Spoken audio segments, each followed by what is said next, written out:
కాకినాడ జిల్లా ముమ్మిడివరం నియోజకవర్గం తాళరేవు మండలం జార్జిపేట గ్రామంలోని నూతన కోదండ రామాలయంలో విగ్రహ పునఃప్రతిష్ఠ కార్యక్రమాలు వేద పండితుల ఆధ్వర్యంలో 3 రోజులుగా వైభవంగా జరుగుతున్నాయి. యజ్ఞాలు, యాగాలు, కుంకుమార్చనలు, పాలాభిషేకాలతో భక్తి వాతావరణం నెలకొంది. గ్రామస్తులు ప్రత్యేక పూజల్లో పాల్గొనగా రేపు జరిగే విగ్రహ పునఃప్రతిష్ఠకు పరిసర ప్రాంతాల భక్తులు అధిక సంఖ్యలో రావాలని ఆహ్వానించారు. కార్యక్రమానికి ముఖ్య అతిథిగా కుడుపూడి శివనారాయణ హాజరై గ్రామీణాభివృద్ధి, ప్రజల సుఖ సంతోషాల కోసం ప్రార్థించారు.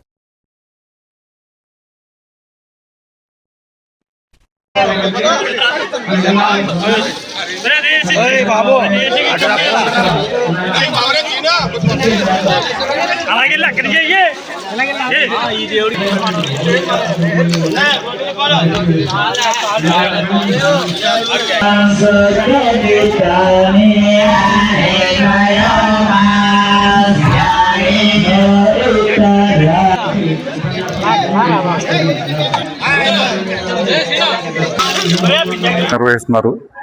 అదేవిధంగా రేపు జరగబోయే ఉదయం 10 గంటల 3 నిమిషాలు జరగబోయే ప్రతిష్టా కార్యక్రమం, తర్వాత మధ్యాహ్నం జరిగే భోజన కార్యక్రమానికి అందరికీ ఆహ్వానాలు ఇప్పటికే అందాయి.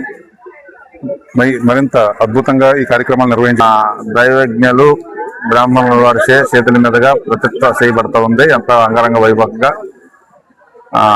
జార్జిపేట మా స్నేహితులు, మా కుటుంబ సభ్యులు, ఏడుకొండల గారు, వారితో పాటు వాళ్ళకు ఈ యొక్క కమిటీ పెద్దలు, సంఘం పెద్దలు అందరూ కూడా భక్తి శ్రద్ధలతో, ఎంత నియమ నిష్ఠాలతో